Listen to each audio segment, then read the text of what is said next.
Herkese salam. Bugün yoğurt hazırlayacağım. Artıq marketdən yoğurt almağa son qoyacaqsınız.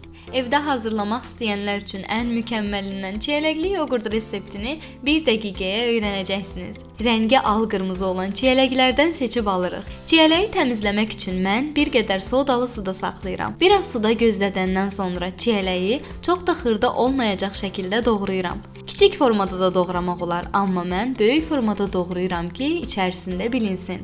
Qazana yağlılığı yüksək faizli olan süd əlavə edirəm. Üzərinə qarğıdalı nişastası, şəkər tozu və vanil əlavə edirəm. Spatula vasitəsilə əlimi saxlamamaqla südlü qarışım qatlaşana qədər qarışdırıram. Qaynağa düşməmiş tam qızdıqda isə çiyələkləri əlavə edirəm. Asta xodda qarışdıraraq bişirirəm. Tərkibində meyvələrin suyu buxarlanıb qatlaşdıqda ocaqdan götürürəm. Qablara servis edib soyumasını gözləyirəm. Bu formada bişirdikdən sonra blenderdən də keçirə bilərsiniz. İnanın mənə çox ləzzətli olur. Mütləq sınayın. Videomu bəyənməyi, yeni videolardan xəbərdar olmaq üçün kanalıma abunə olub, zəng işarəsini aktiv etməyi unutmayın. İzlədiyiniz üçün təşəkkür edirəm. Hələlik.